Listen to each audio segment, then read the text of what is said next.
Hi, I'm Rick Harsh, the chief editor of Corona Samizdat Press, right there. See, this book is Circumnavigation Through Maritime History. Another recent one is An Impalpable Certain Rest by Jeff Percy. See, look, you got it there, you got it there. That's our logo. I love our logo. And I love this new publishing venture. Never expected to be doing this in my life. And what I decided I wanted to talk about was the new world of publishing. If there is one, I think there's always a new um, advance in publishing. Um, the world is of literate people is pretty disgusted with Amazon, and yet Amazon is the powerhouse that all feel they must deal with, or avoid knowing that they can never be big, which is my approach. I know I can never be big, and there's a great deal of freedom in that, but it also limits the. For instance, we have this book here that is just become a sensation.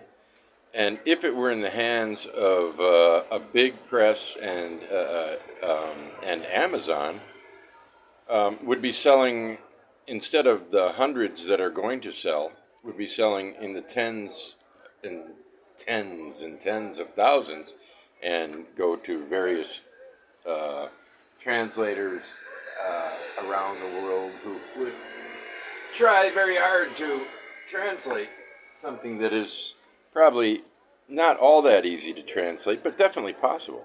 Um, but what what I'm left with, and by the way, you can skip this ad in 3 minutes.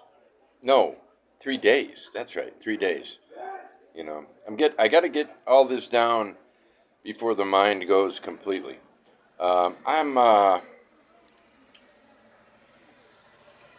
I'm sitting on a balcony on the Adriatic on a Saturday afternoon. Couldn't be feeling much better than this. Sober, um, yeah. But I've been thinking about the what this publishing venture is like. In a year and a month or so, um, we've sold about we're getting close to 1,000 books, and all of them have been by mail. I mean, people email me. I tell them our process. We use PayPal, and I personally wrap the books up, or I put them in an envelope. I've gotten better at that. I use newspaper now and a lot of tape, and the books. I don't think they were arriving in bad shape every time, but now they're less and less likely to have little dents on the corners and stuff like that.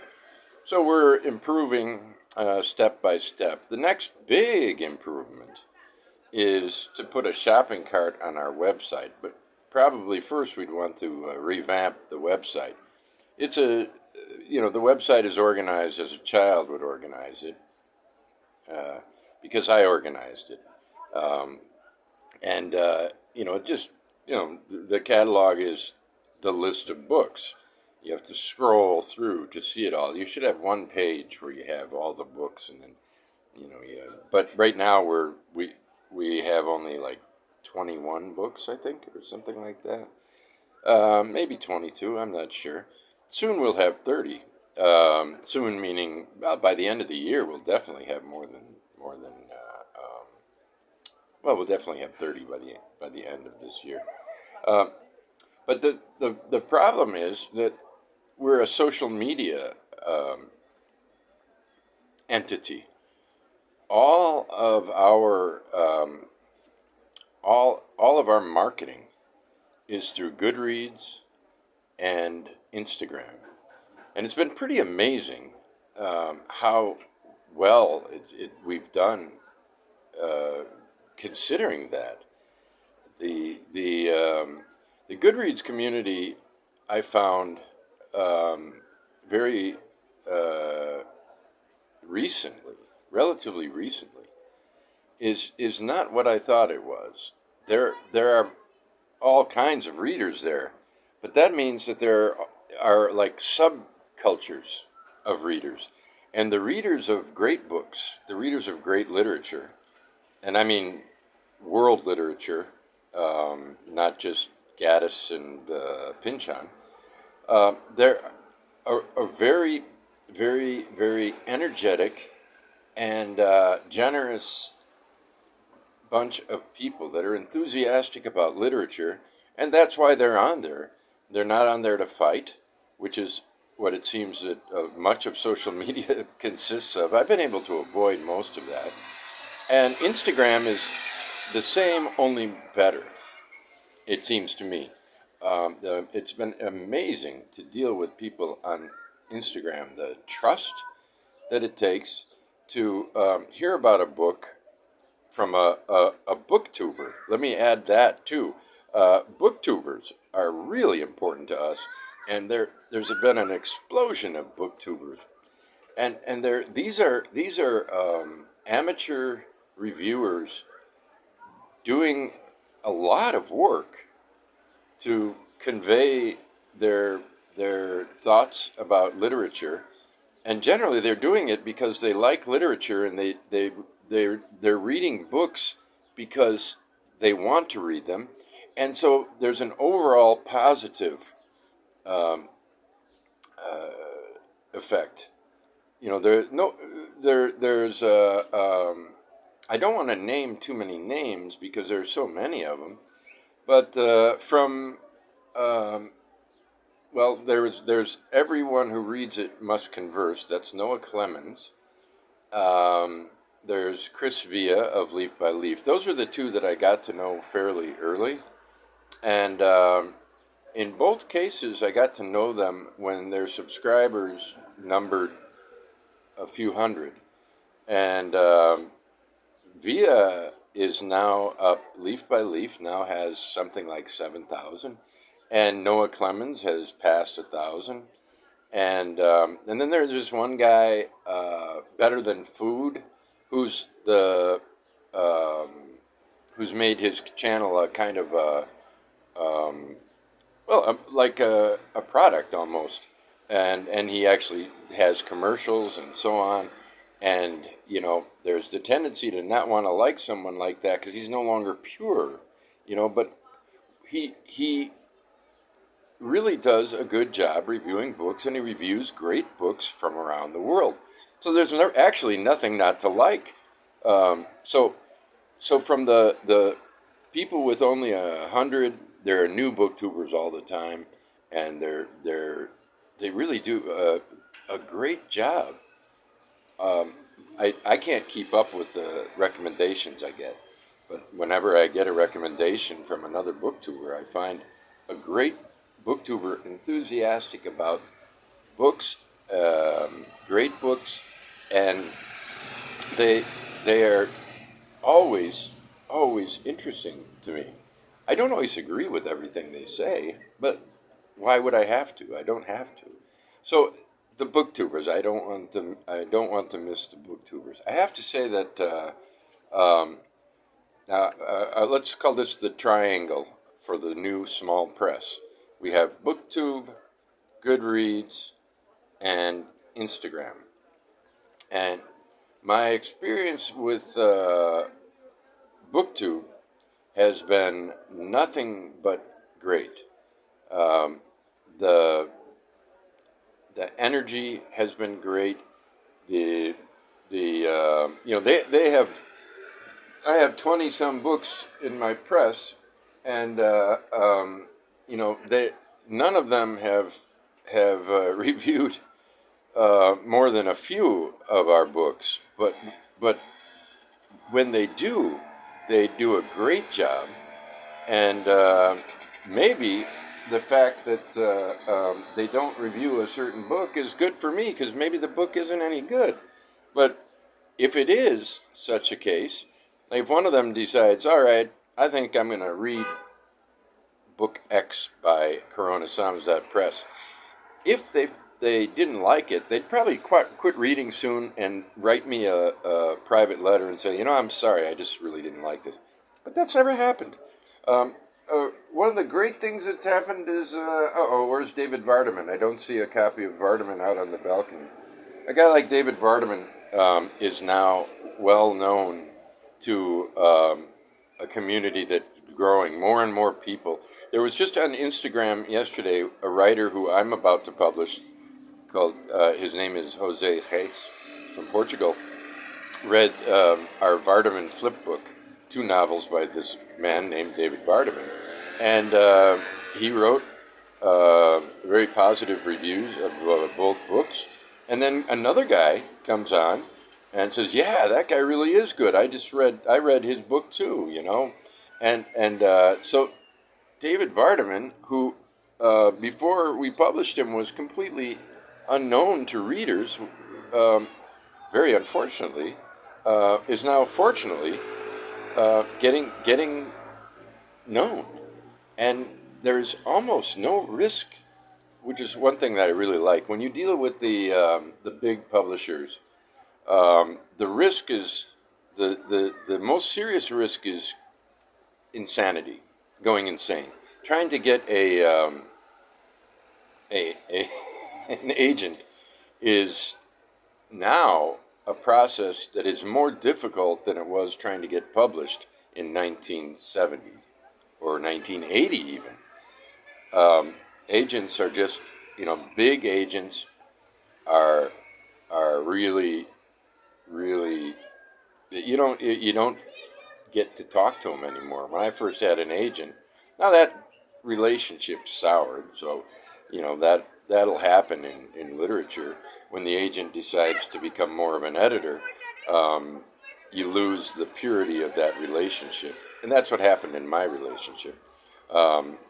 Because I got to a point where I did not want him to edit my books. I want him because I want him to sell it, because an editor is going to edit the book. Now, if the agent edits the book, I may find myself dealing with an editor who's saying, the exact opposite. Why do you have to telegraph this? It's clear enough. Meanwhile, the agent had been saying all along I don't get it. I didn't get it. You got to telegraph it, For instance, and so the agent, the big agent becomes too big and wants to be an editor. Meanwhile, the editors, from what I recall, back when I dealt with them, they were cowering wimps.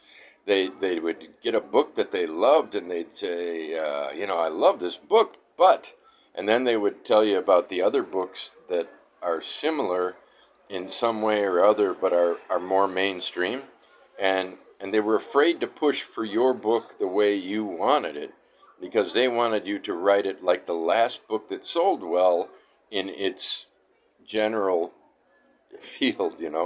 So the freedom that you lose in that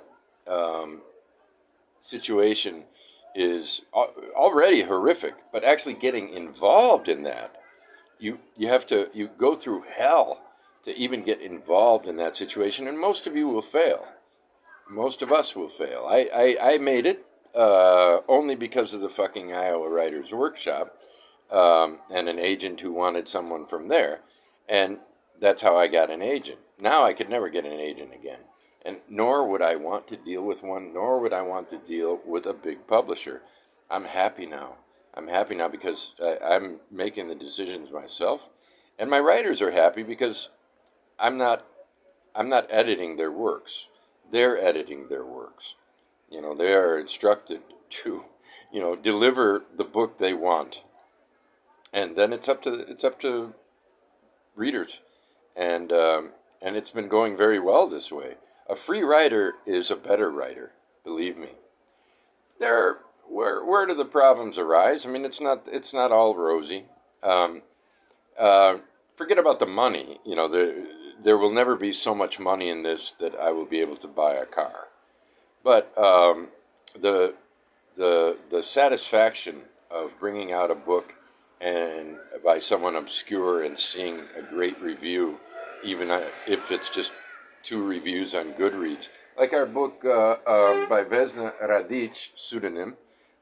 This thing here got a great review on Goodreads that compared it favorably to a book that the person liked by Robert Coover, and and uh, uh, and it was just the most pleasing thing in the world. You know, how much money did I get from that? I don't know. Maybe two or three people ordered the book, maybe not, but it was just great to see. It was great to see the book that our pseudonymed Vesna Radic published was a good choice of a book to publish, it's a remarkable book.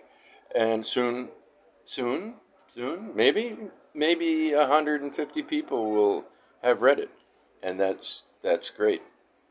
Instagram, same. The problem is that on social media, there's less control of the categories of work, and so for instance, if you have a real asshole working at the New York Times, they can only be an asshole in certain numbers of ways. They can give bad reviews, but they have to make it seem legitimate and smart. On Goodreads, for instance, you can have someone with a grudge. And I came upon that once with Jeff Bursey's book. Um, where is it here? Is it here? Is this it? Is it? No, that's a notebook. That's not even a book. Okay, where is Jeff Bursey? Here he is. Unidentified man at left of photo. Got a 1-star review. And it turned out the guy had a long-standing grudge against what he viewed as the Stephen Moore cabal. He was like a conspiracy theorist in literature. And he had Bursey bunched in with that group of people, which I'm not sure how legitimate that is, except that Bursey is a very modern writer. This is what Bursey calls exploratory fiction. It's very funny. It's a great book, and and you'll see that if you read Bursey's work. This is a really really good writer, but so you get a 1-star review on Goodreads, and most people say, Rick, leave it alone. But the guy had not read the book. There was proof of that because he quoted the beginning of Bursey's book, but it wasn't the latest version of the beginning. And he later admitted that he didn't read it. And the reason I responded to the person repeatedly was not because of him. I mean, you don't change the mind of a lunatic, but unless you have the right treats, then maybe you got, maybe if I offered him some gummy worms, and just kind of kept pulling back, he'd say, okay, leap for the gummy worm, and eventually he would relent. But not having established the gummy worm relationship, I just went after what he was saying. And Jeff Bursey himself said, Rick, this guy is just, he's, problematic. Just forget about it. Don't put any energy into it. And I said, well, I'm going to put energy into it because like 13 people liked what he said. And I'm talking to them, not him. I want the people, anybody who's honest enough to read what the person says and then read the rebuttal, I want them to see that this is just, if you don't have to like Jeff Bursey, but I think a little hint for you people on Goodreads. If somebody really reads a book and doesn't like it, the number of stars is going to be 2 to 3, or maybe even 4 if they're generous. But a 1-star review is always a grudge review, and Interestingly, this same guy, it took a while to figure this out, reviewed The Manifold Destiny of Eddie Vegas, right now our best selling book and best reviewed book. Soon will be overtaken by the Cactus Boots. But for now, Eddie Vegas. And this guy gave it a 1-star review, and it took a while, but we figured out that it was the same guy. And he didn't like it because it's what's called a maximalist novel. I didn't know it when I wrote it that that was what it was called, but it is a maximalist novel. That's true. It is. It is. But so there's one of the things that can happen is you get people with grudges, but it doesn't happen very often.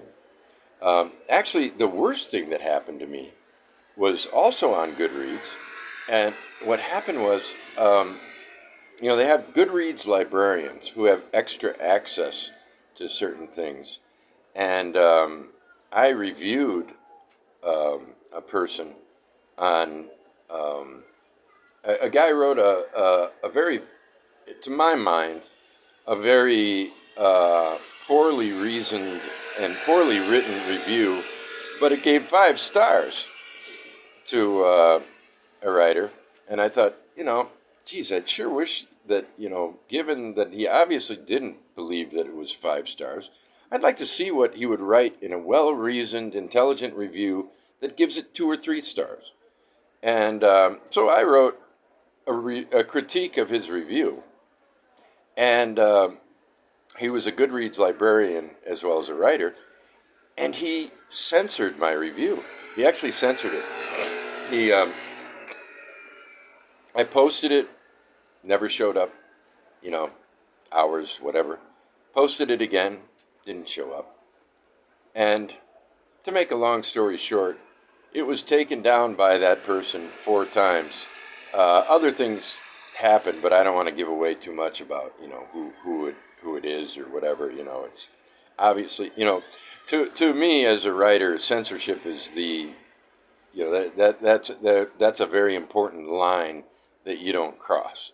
You don't censor anybody because you've got if you're a writer, you've got the most important thing that you need at your disposal. You're writing. What I would have expected is a critique of my critique. And then you have the kind of thing that a lot of people enjoy in literature is a back and forth argument. And even if there's an edge to it, it's fun for readers. My intent was, I always try to have fun when I write, and I usually do. But my intent was not to destroy anybody, nor do I think that was possible. But the person actually destroyed my review by eventually pulling down the review I was critiquing, so there was no longer any need for it. And then months later, the same person did it again, but then because he had this is weird shit with Goodreads, normally nothing goes wrong at all.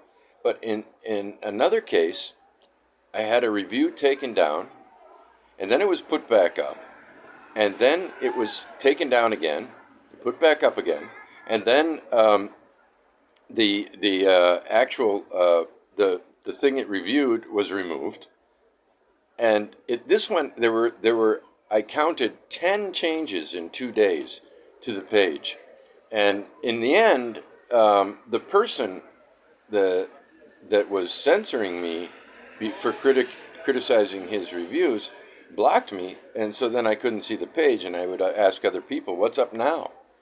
And then it settled down to whatever it is. I don't even remember now, but it was just remarkable, and that kind of thing can happen. But I'll accept that over the regulated marketplace of New York and Amazon. This because it's rare that something like that happens. I've met and in fact on Instagram,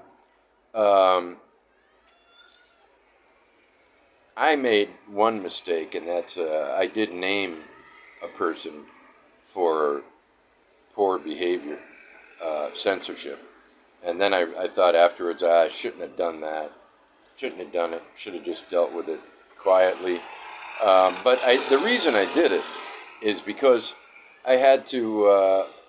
I was afraid that I no longer had freedom on Goodreads because you go to Goodreads, you just pop up something you want to write, and it's there. And the thought that someone can actually, with greater access, can fuck around with it and remove it is reprehensible. And I tried to alert the authorities of Goodreads to this and never heard back from them, so I panicked. But anyway, that's very rare that anything like that happens.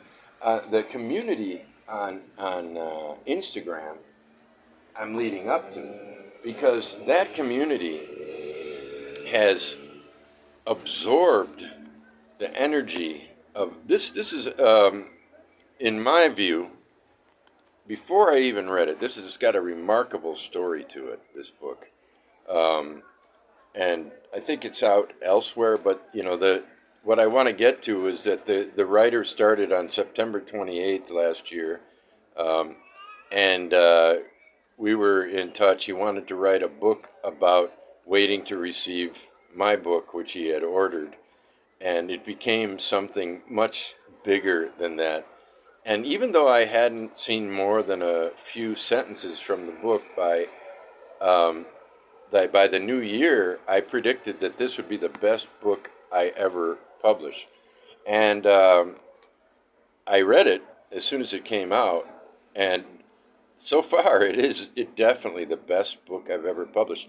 But the main thing is that on people, when their imaginations are captured, and some things, sometimes you need more than words, so he's got an illustrator to capture your imagination. Isn't that spectacular? I don't know, I can't see what you can see, but probably you can see it. Nancy Reagan. Yeah, okay, you can see it. Nancy Reagan as a robot coyote. And it's a very funny passage in the book. But people pre-ordered that book. They didn't, I mean, they might have had some samples, and there were, the channel Everyone Who Reads It Must Converse did some, interviews, because he believed, like I did, that in this thing that was still invisible, that this was really something, this is going to be something special. And, and people put their money into this book that had not yet been written or reviewed. Well, it had just been finished. The writing had just been finished, but it hadn't been printed yet. We offered pre-orders of the book, and a small savings in postage. It wasn't an amazing pre-order deal, and 82 to 84 people pre-ordered the book, which is phenomenal. And they put money up for this book that they'd only been hearing about. And now the reviews are coming in. Stephen Moore gave it a very quick read and offered a magnificent, well, not a review, but a blurb that also is an encapsulated review of the book. And it was amazing.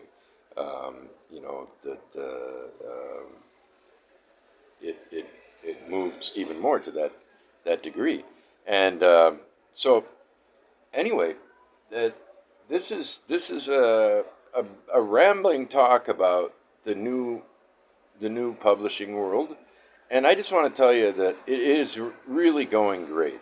It feels great. I can look over here at a book at here's a Vardaman flip book. Okay, the Vardaman flip book is just beginning to be known, but I thought this would go really well, because I thought people would buy it like crazy because it's a flip book. That's why I would have bought it. It's only $10, and but now what's in the book is being reviewed. Not a bad word about it. All very positive, which I think is, well, it's one of the reasons I'm publishing it. I love this stuff. Anyway, but it's only sold, I don't know, 20 some copies so far. And that's not a lot.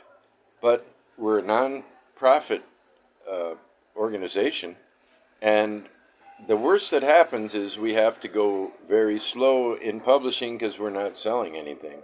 But we've been doing well enough to uh, get to the point where I can say by the time 2 years are up, we're going to be close to 40 books, and they're not all little books. There's some enormous books. There's the Chandler Broussard books. I can't see any out here right now. I'm sorry, but they're big books and they're pretty expensive to produce because we have to.